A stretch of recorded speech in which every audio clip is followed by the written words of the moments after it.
It's the first Sunday of Lent, 40 days, not counting Sundays until we get into Resurrection Sunday and the celebration of Jesus' resurrection. So we changed the room. The space is different to remind us that our posture should also be different during this season. As we recognize this journey that we're going on, this time of testing and purifying that not only Jesus went through in the desert, but also that we self-impose and invite ourselves into during this season. And so a number of folks have chosen to fast or to abstain from something.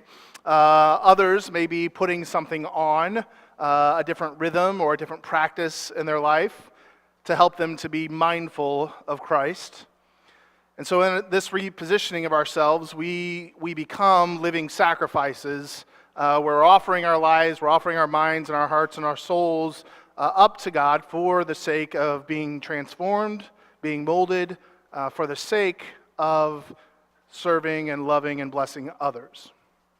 And so this is that intentional time where we take Jesus' words literally, where we're taking up our cross. We're voluntarily going to this place of persecution and crucifixion. We're dying to ourselves so that Christ may become more alive in us, inviting discomfort so we can better learn to trust in God. And so we also do this as a church. We'll fast from communion during this season, where we participated in our last communion service at Ash Wednesday, and we will take it again and celebrate again on Easter Sunday. We'll fast from that as a community, but also, if you haven't noticed, there's no tables. If you knew something was different and couldn't put your finger on it, I'm glad to helpfully clear that up for you. No tables this week. Each week we'll have a different thing that we omit from the service to invite us as a community into a practice of discomfort, a place of creating a desert, if you will, where we are void of the normalcy or the comforts or the regular rhythms of our life. And the idea is that in that discomfort, our senses are heightened and we're able to better experience and sense God inviting us into new things. And so this is the practice for this week where we've omitted the tables.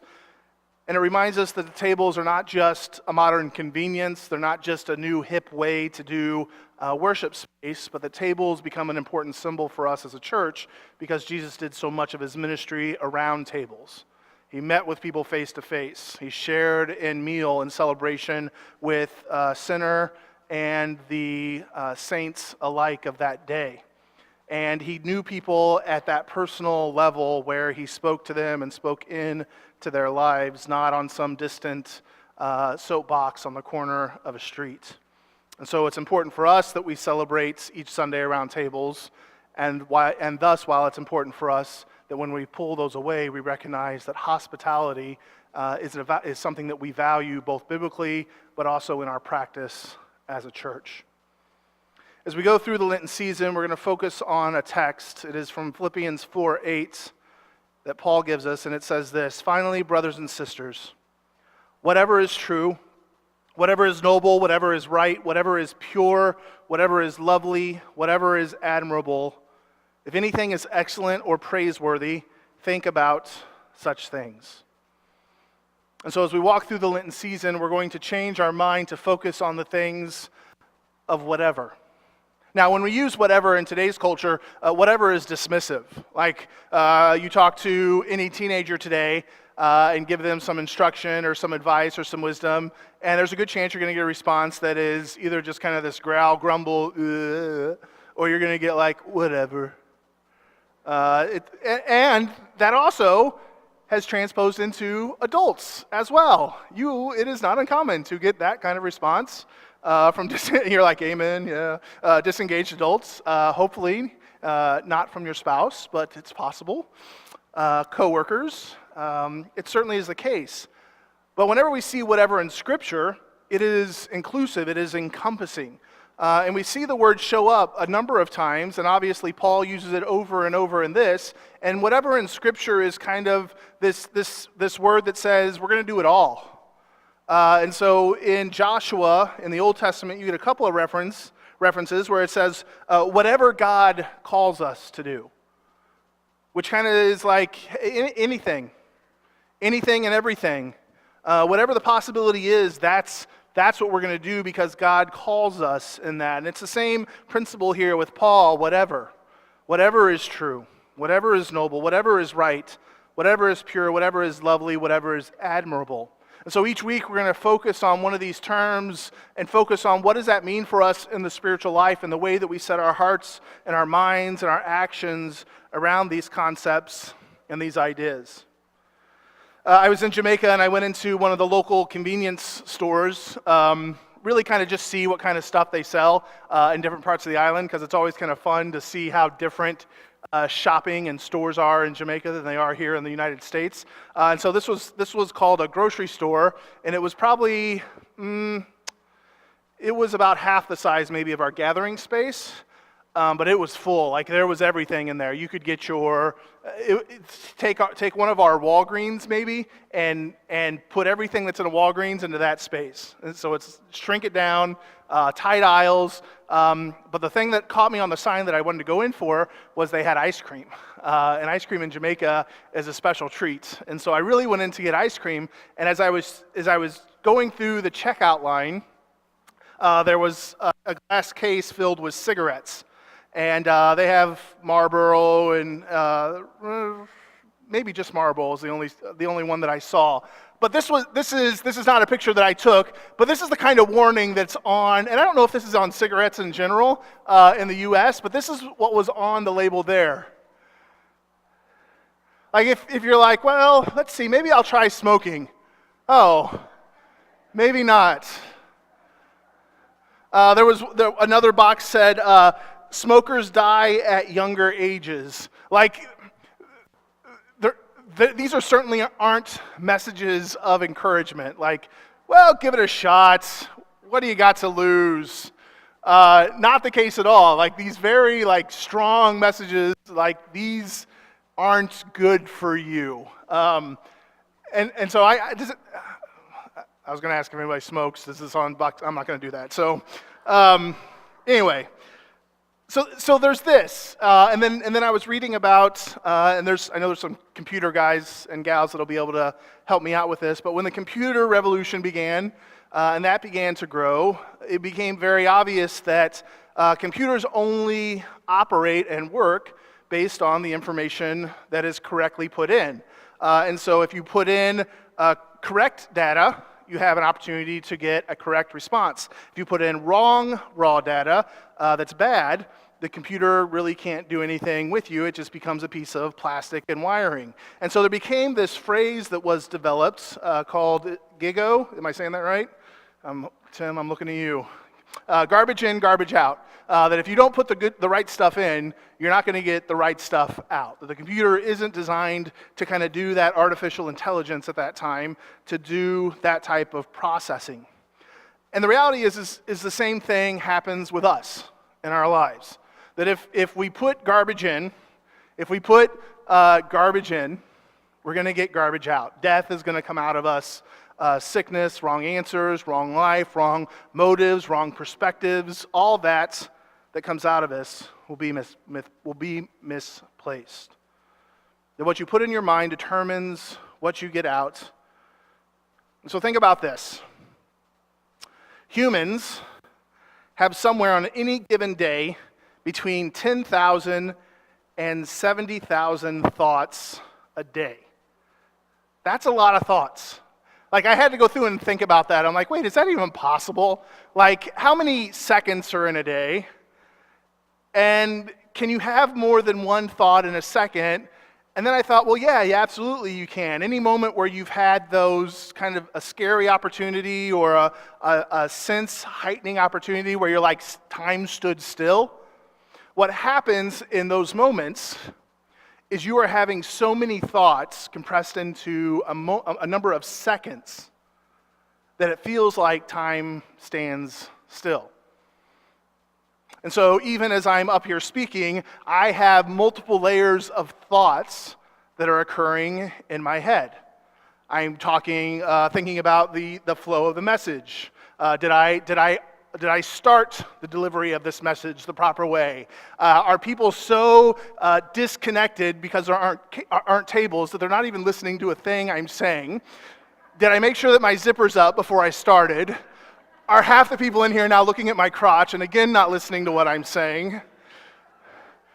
All this happens in a very small, condensed period of time when it comes to our thought processes. So we have a number of thoughts in our day. And this is put out there by the National Science Foundation. So this isn't me just making up something that I found on the internet by Abraham Lincoln. So, and then they say this, that 80% of those thoughts of every human, on average, is negative. 80% of the at most 60 to 70,000 thoughts a day are negative. And that from day to day, you repeat 95% of all the thoughts that you have. So on any given day, your cycle of thoughts over and over and over again is this crashing wave of negativity. Maybe it's about others, maybe it's about your circumstances of life, maybe it's about yourself. I'm not good enough, I don't have the skill, someone else is better than me, I have not lost the weight that I wanted in my New Year's resolution, I hate when we lose an hour of sleep because of daylight savings. This becomes this cycle of negativity that operates and runs in our life, and we repeat it day after day after day. But do our thoughts matter? Well, Ralph Waldo Emerson says, beware of what you set your mind on, because that will surely be what you become. Norman Vincent Peale said, change your thoughts and you have a chance to change the world. Henry Ford gave a truth with a different spin, where he declared that thinking is the hardest work in the world, which is probably why so few people engage in it. And then I came across a quote by Betty Sakeli, who says, two thoughts cannot occupy the mind at the same time, so the choice is ours whether or not our thoughts will be constructive or destructive. Dallas Willard says something of similar value, where he says judgment and wonder cannot coexist. That when you're coming into a conversation with a person or around a topic, if you come in with wonder, you're coming in with curiosity, you're coming in with a position that maybe you don't know, or you can be changed or influenced in the position, and maybe there's something for you to learn in the conversation with the other. Whereas if you come in with judgment, your mind is already fixed, your decision that you've learned enough or that you are right in this is already set, and nothing can change or alter your viewpoint in that. And so he urges that in spiritual formation, that Christians should always come in a sense of wonder and of curiosity to help us be formed in the likeness of Christ. But this is hard. This isn't an easy thing to do, to think about those things which are true. And when we talk about whatever is true, we're talking about those things which stand. They stand on their own. They have their own credibility. You don't have to prove them, because the reality is they prove themselves. James Bryant Smith talks about this in his new series, where he says the transcendentals are goodness and beauty and truth. And that those three stand alone, that you don't have to prove goodness, you don't have to prove beauty, because it compels you, it draws you to it, you want to see it more, you want to watch it. And truth, because it is that which is true. So the transcendentals are basic, not only in the history of philosophy, but they're basic in the history of the Gospels. And that Jesus lives in that triad of goodness and beauty and truth. And so how do we focus on that which is true? When in the reality, most of the negativity that we cycle in our thoughts day in and day out, moment after moment, time and time and time again, most of that negativity is, I would say, not true. They're the perceptions that we hold of someone or something or about ourselves or a belief system that we just continue to recycle. And science, neuroscience has proven that we can create reality in the world around us if we think a thought over and over enough times. So if we believe something to be negative, or we believe something to be untrue, or we believe something to be a reality that is not, in fact, the reality, if we think about that over and over and over again, it will become real for us, whether or not it's true or not. That will become the new reality.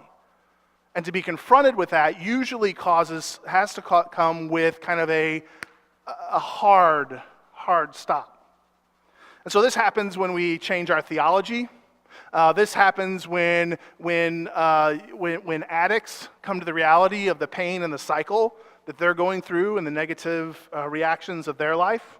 It happens oftentimes when there's great tragedy, a death, a job loss, a fracture in a relationship, where something is lost, where there is now a void in our life, and we are forced to go back and to reevaluate what we thought we knew, believed, or held to be true.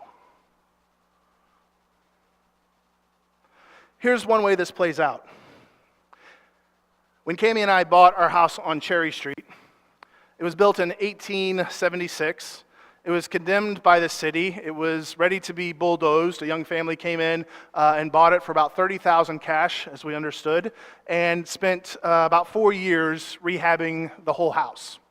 140-year-old house, over the years, had been converted into this multi-apartment duplex, which was pretty common in that part of Noblesville. And so in that, there were fake walls that were put in to kind of create apartment space. Eventually, they put in wood paneling covering the walls. There was a whole generation that thought covering hardwood floors with carpet was a good idea, and we've since been able to correct some of that. And then they also put drop ceilings in the house. So you can just kind of imagine the tight smallness that this house had at the moment that it transitioned in ownership to the family that had it before us. They stripped it down to the guts, poured blood, sweat, tears, visions, and passion into it to make it the house that we were able to purchase. On the day that we were going in to close the house, we walked through, did a final walkthrough. It was the winter of 2010, and that winter we had snow on the ground from mid-December until mid-April. I know this because of this story. We walk in, do a walk through the house before we go to closing. As we walk into the guest bathroom downstairs, there is water pouring down the inside wall. This isn't a water fountain, water feature type thing. This isn't like a spa, like Chateau de Probst water features and massages. That's not this. So you kind of look there and you're like, oh, that's not good. What do we do about that? We figured out the plan for doing that. We went to closing, held money in escrow. We had a chance to fix that in the spring when everything thawed and we were able to get a contractor on the roof. The deadline we put in the contract was at the end of March or until the buyer was happy. The sellers wanted their money by March. Everything was still frozen. We couldn't get a contractor on the roof. That's why I know there was snow on the ground from mid-December all the way through mid-April, because we were unable to do the work that we were wanting to get done, and the sellers continued to not understand that and fight with us. Over the next 7 years, we had a number of contractors come out to fix this roof. It was on the front of the house, it was a pitched roof system that transitioned to a flat roof system. And then there was a one-story addition on the back. And so from the flat roof system, it then dropped off and transitioned to another pitched roof system. So a number of transitions in the roofing. We had contractors come out who would do a little bit of something, and we would think that it would be fixed. But within a matter of months, we would see the leak pop up somewhere else. One of the leaks that we had, the guy came and he fixed it. And it was raining hard. This is always where, obviously, we found the leaks. Anytime it rained hard, we'd start walking around the house like this, trying to see where the new leak would come in. Well, this particular rain, we walked into the bathroom, and this was early on. We walked into the bathroom, and there was no leak. And we're like, yes, it's fixed. This is taken care of. But if you listened, you could hear water pouring in the basement down below us. This was weird. Is there a way that it could be leaking on the roof and yet getting all the way through the house and pouring down onto the basement floor? So I went down to the basement to check. And in fact, yes, they could repair the roof in such a way that somehow the water got in the interior of the walls and traveled all the way from the roof through the entirety of the house and poured out into the basement without ever presenting a sign in the walls inside. That was fascinating and terrifying. What in the world is going to be growing inside of our walls if we don't get this addressed? So we had a contractor out again. We had a big professional roofing company come out, and they came out time and time. They came out at least a dozen times to fix this. Eventually, they called out their flat roof specialist. They got it fixed. Our roof was dry and clear for like 10 months. It was amazing. We had at this point stopped calling it a leak, and we did call it a water feature because we thought if we ever have to sell the house, a roof leak is not going to go well. But if we call it a water feature, well, then that actually sounds pretty good. And we think we can actually get more for the house if we call it that. They couldn't get the fix. So after 10 years of doing this, of moving buckets around in the house or in the attic every time it rained in order to catch this, we kind of had enough, and we said, okay, that's it. We're replacing the roof, the whole roof. We're going to put an integrated system so it's the same all the way throughout, so that there's no transitions, there's no this type of roof to this type of roof to this type of roof, like we're going to do the whole thing. And we knew this was a big project, but we were tired of dealing with the leaks. We were afraid of what was going to eventually show up growing on our walls and the mess that would be. And so we took the plunge, and we saved the money, and we did this, tackling it, refinancing the house to make this happen. The guys came out. They took what was going to be a 3-month project at most. They were able to make it into a 7-month project. It was fantastic. It was really great that they gave us that extra time. Towards the end, where they're about to finish the last bit, it was a night in the fall. I was unable to sleep. Couldn't sleep well that night, and so as was typical, when I can't sleep upstairs, I typically come down and find a place on the couch to sleep. And it'd been storming, it'd been raining all night. So I come down on the couch and I'm sleeping, actually quite well. I get down on the couch and really find my slumber. And I'm sleeping hard, and I can hear the rain outside, and I kind of wake up a couple times, and I'm like, wow, that rain sounds so close. But it was so dark, and I was really sleeping good at this point. So I just imagined, well, it's, they've got tarps covering the house. That's part of why it just sounds so close. The more it rained, the more I thought, wow, that just sounds like it's like right there. It's crazy how close that sounds.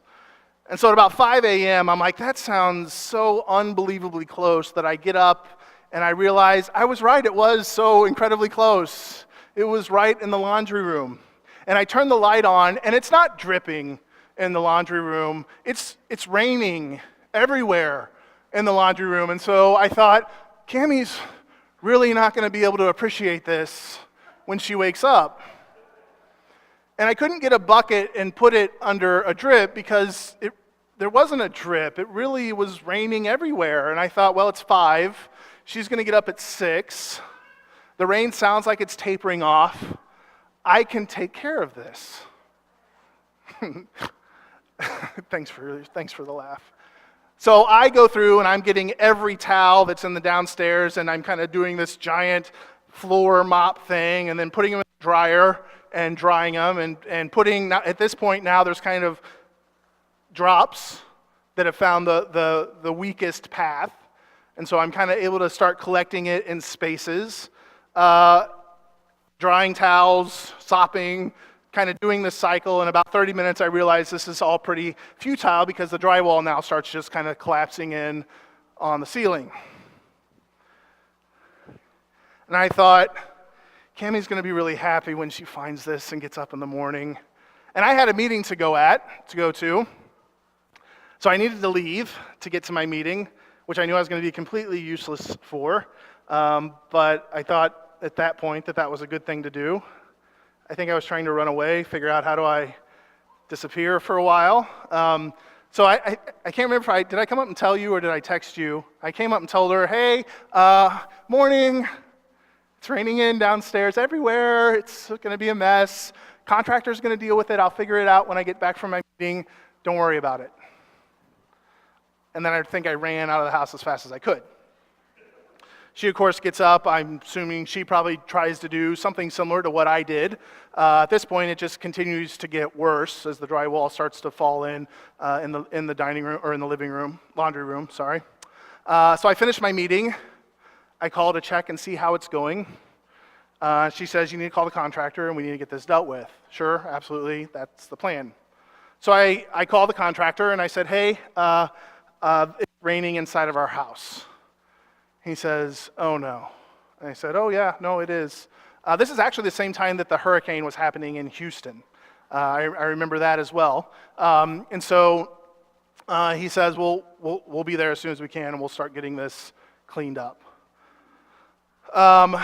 And so he shows up, and at this point, like there's just this fire that starts building in me. And part of it's because I know it's building in Cammie. I can feel that happening there, and I can feel it happening in me, and I'm not sure if we're going to handle this situation very well. I know the contractor is going to be frustrated and perplexed with what is going on, and so how do we do this? Well, the other fun thing that happens is our refrigerator dies at this point, too.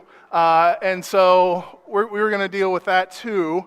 And so it's just lots of cool things that are happening in our life at this moment. And so Cammie obviously heads to work. The contractor comes in. He kind of assesses it, says, we're going to take care of this. He's trying to, avoid me, and I can kind of feel that. And I said, look, we need to sit down and talk to you to figure out what the plan is going to be. And he's like, well, we're just going to take care of it. I'm like, well, yeah, what does that mean? Because that means something, I think, different for us than it means for you. We want to make sure that we're both on the same page. And so we walk through this situation, and Cammie and I kind of collectively step back at some points. And I said, look, I want to make sure I handle this the right way. I want to lose my bananas with this guy. I don't think I said bananas. I want to lose it with this guy. But I want to do everything I can to fight from doing that. They've got the stress of fixing this issue. I want to get our roof fixed. I want to get the interior of our house fixed now. It's not going to help us if we lay into him or his team for a mistake that they made to get us to this point. We need to work with them. This was hard for me to do. This was so hard for me to do because I'm trying to manage my marital relationship in this point, and trying to manage a contractual relationship and our house and our well-being and all of this. And it was purely by the grace of God that he kind of offered us these moments of pause where he's like, think about this, right? Think about this. Think what is true. The truth, the reality is our house is a mess. It's destroyed. This is not right, this is not fair, somebody's got to pay, somebody's got to fix this, they're the one to blame, they should do that. That's true. In the long game, though, you want this to be fixed. You've got a bigger project than beyond this mess when it started. The other reality is you've got an entire city in Texas where people have lost their homes due to a natural disaster, are in far worse off situation than your inconvenience right now. Thanks God for that. That helps a little bit, but it still makes me pretty angry. So Cammie and I talked about it. We prayed about this. And when we talked to Mike, it was purely by the Spirit of God that I was able to have calm conversations and honest conversations of what our expectation was and how he needed to do everything in his power to set this right. I go off to get our replacement refrigerator down in Lowe's because they offered free shipping or free delivery on any refrigerator that you bought. And that free delivery would be there in 3 weeks. And so Jim helped me out. We got a truck and we went down and picked up the refrigerator and brought it back. And as we came back, our contractor caught me in the garage. And he said, hey, I want to tell you thank you. I'm like, for what? And he's like, thank you for handling this the way you did. He's like, you wouldn't believe how poorly people treat us when something goes wrong. And it doesn't make us we want to do the best job we have as a contractor. It doesn't make us feel respected. Also doesn't want to make us really do a good job after the fact. He says, we're going to do everything in our power to take care of this, to put it back the way it was and beyond. And I will say he absolutely did. He and his team, they replaced our flooring, they replaced our drywall, they replaced everything to the point where it was some of the renovations that they did were renovations we had for a few years in the future. But since things were destroyed, he said, I'm gonna do it the way you want it. So tell me what you want done. And he went through and he did it at no extra additional cost to us. It took a little bit extra time, obviously, but they were already anxious to move on and wrap up our project, and so they worked a little bit harder over those next few weeks. And the place we had to continue to come back to is what is true here, and what does goodness look like, and what does beauty look like in this relationship. And it doesn't look like me losing my emotional control, because my life has been put in a place of further discord and imbalance from what it already was, but to come back to what was true and to what was good, and to come back to the very basic tenets of the Lord's Prayer. To be able to offer to them that while holding that in. It was very hard, it was very difficult for me. And yet somehow the Spirit gave me that power. Jesus talks about this in John 15, where he's at the Last Supper with his disciples, and he's giving them kind of these final instructions of what it looks like to live and to follow him. And he says this, I am the true grapevine, and my Father is the gardener, and he cuts off every branch of mine that doesn't produce fruit, and he prunes the branches that do bear fruit so they'll produce even more. You have already been pruned, and you've been purified by the message that I've given you. Remain in me, and I will remain in you, for a branch cannot produce fruit if it is ever severed from the vine, and you cannot be fruitful unless you remain in me. Yes, I am the vine, and you are the branches, and those who remain in me and I in them, they'll produce much fruit, for apart from me you can do nothing. And anyone who does not remain in me is thrown away like a useless branch that withers. Such branches are gathered up into a pile and burned, but if you remain in me and my words remain in you, you may ask for anything you want, and it will be granted. And when you produce much fruit, you are my true disciples, and this brings great glory to the Father. I've loved you as the Father has loved me, so remain in my love. And when you obey my commandments, you remain in my love. But just as I obey my Father's commandments and remain in his love, I've told you these things so that you will be filled with my joy. Yes, that your joy will overflow. And this is my commandment, to love each other in the same way that I've loved you. There's no greater love than to lay down one's life for his friends. You are my friends if you do what I ask you to do. I no longer call you slaves because a master doesn't confide in his slaves, but I now call you friends since I told you everything that the Father has told me. You didn't choose me, I chose you. I appointed you to go, to produce lasting fruit, so the Father will give you whatever you ask using my name. This is my command, to love each other.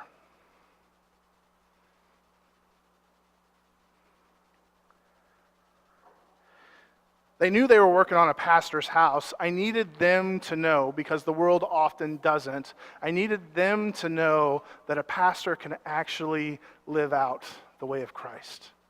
And everything in my nature, everything in my being, everything in my control, everything in my mental whatever capacity was to blow up.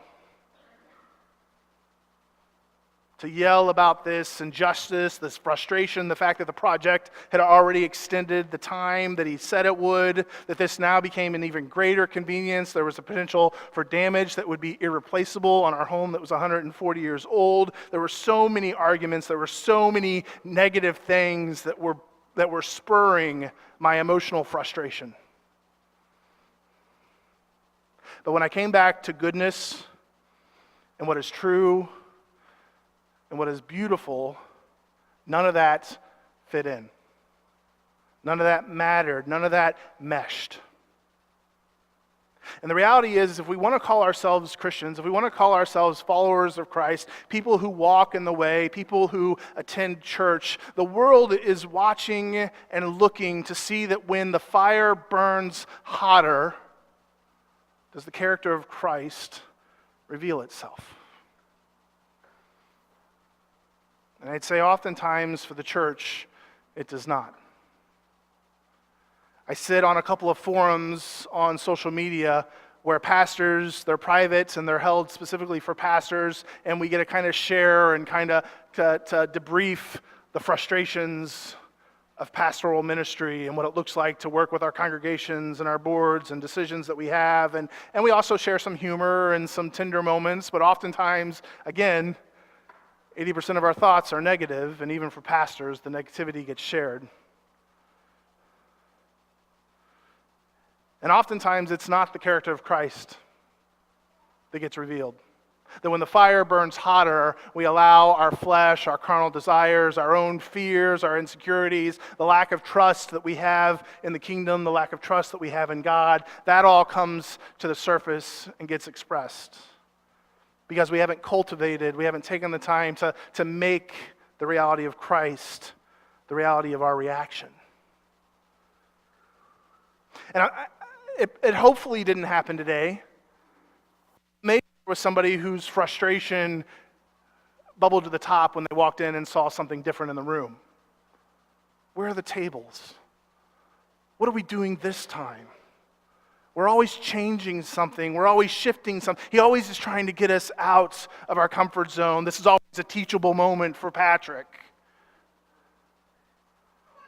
And so small things like not having tables in a worship space can be something that infuriates us or fires us up.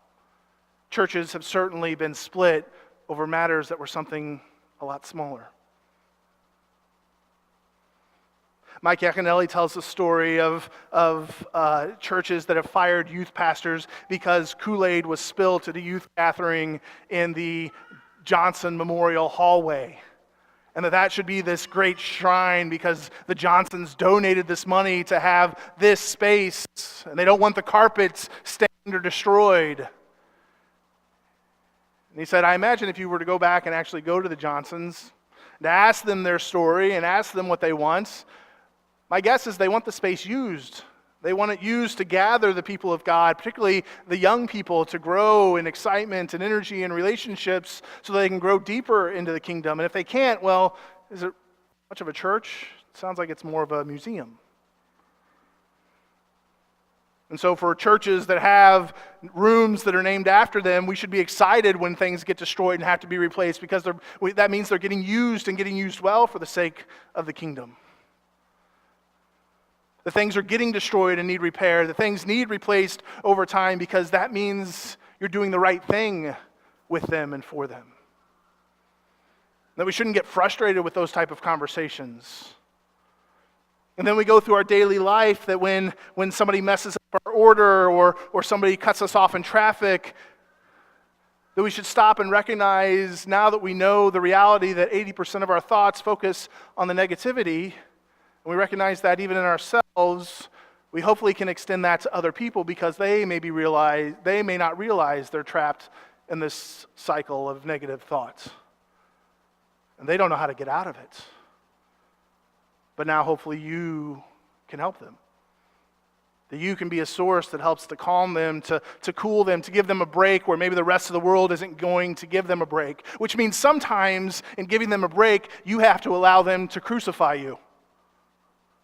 You got to bear the brunt of their negative emotion, their negative pain, their anger, their frustration, and you have to assume that for their sake and not respond. Maybe one of the hardest elements to do in relationships.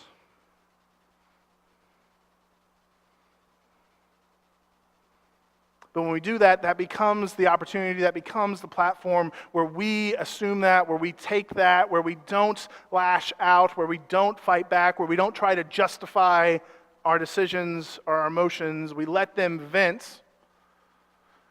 We absorb their pain, their negativity. And in that, maybe they see goodness and beauty and truth. Because what they're usually expecting is for us to lash back out. And when we don't do that, then they're left to go and think and to ponder, and if you will, meditate on that. And when people don't get in response what they're expecting, it causes them to stop and pause and think, well, why did they not? Why didn't they come back hard at me? Why didn't they yell at me? Why didn't they meet me there with my anger, with their own frustration and anger? And it's not natural. It's not a natural thing to do that. It's not an easy thing to do. I'm not putting this out there as this thing as you'll be able to go out and do this. You'll have to wrestle with this. And for some of us, we won't be able to do it. And some of us, we won't do it all the time. We'll make the mistake. There are many a times where I've not been able to do it, and I've had to go back later and say, hey, I'm sorry, I responded poorly. I did not respond the way that I wanted to or the way that I should have. Forgive me. And sometimes in those conversations, they say, forgive you. I should forgive you? Like, I'm the one that yelled at you. I'm the one that instigated you. I'm the one that allowed my emotions to get out of control and pour out to you. It's not your place to ask for forgiveness. I should be the one asking you forgiveness. So, well, either way, I can't control you. I can only control me. And I know that I did not act in the way that I wanted to, and so I need your forgiveness.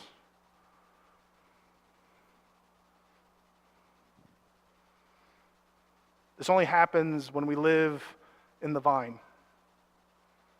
When we live in that constant relationship with Christ, that he shows up constantly in the regular rhythms of our life.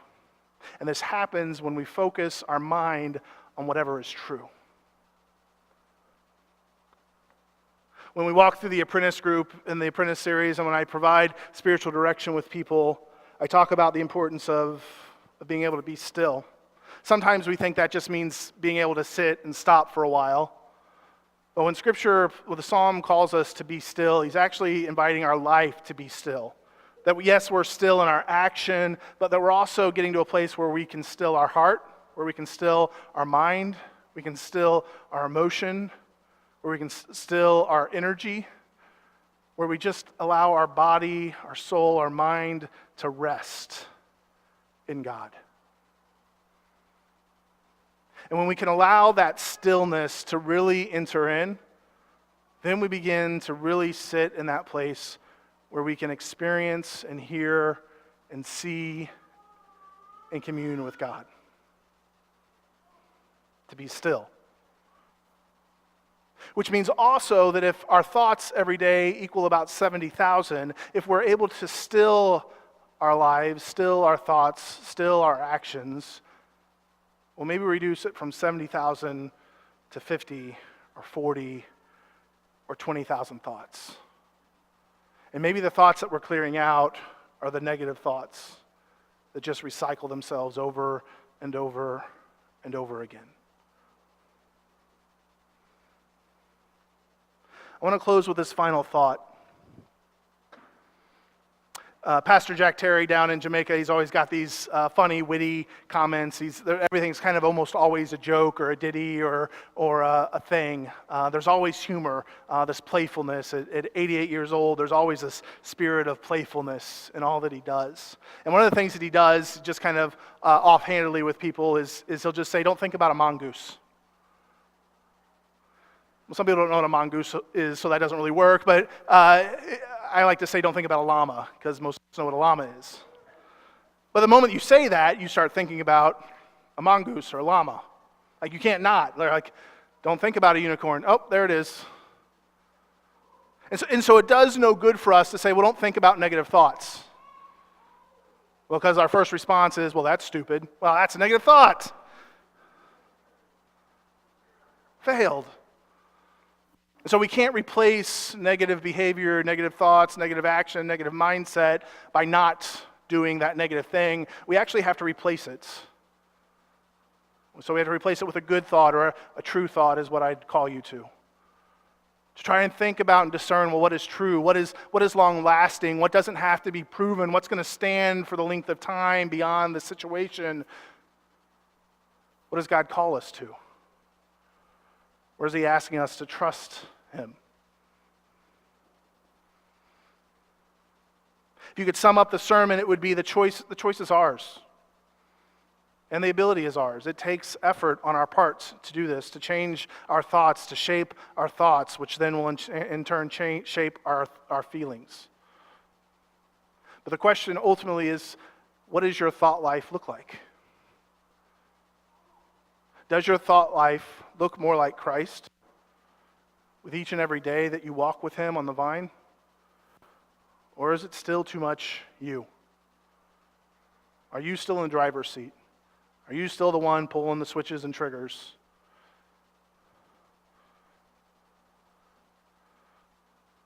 Whatever is true. Focus on what's true. Focus on Christ. Allow him to shape your thoughts and your mind and begin to change the wave of thoughts that impact your day. That you would discover joy, that you would discover goodness, that you would discover beauty in life and the situations and the interactions around you. Let's pray.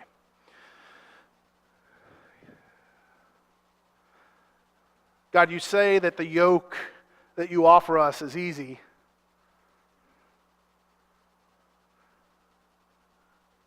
But the trust that it takes to put on that yoke is so difficult. Because putting on that yoke requires us to take up our cross. It requires us that we die. And dying is not an easy process. For most of us in our spiritual life, our dying happens slowly over time. And for a lot of us, we want to come back alive and take on our own personal preferences or luxuries or the comforts that make our life easier, and yet that's not the call that you have for us. The call to offer blessing, the call to offer forgiveness, the call to offer goodness to those around us, including our enemies, that needs cultivating. So help us to live on the vine. Help us to clean off the parts that don't produce fruit. The parts of our lives, the parts of our thoughts, the relationships, the rhythms. Help us to clear those out so that we can focus more clearly on you. To offer goodness in a world that is filled with so much negativity and so much pain and so much frustration. Help us to be a source of healing, a source of comfort, a place for room to grow and to explore, where we can be less defensive about our actions, or who we are, and that we can be welcomed.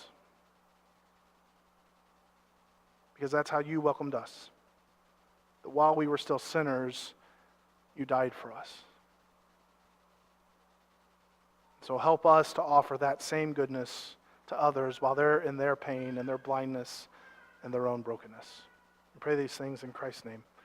Amen.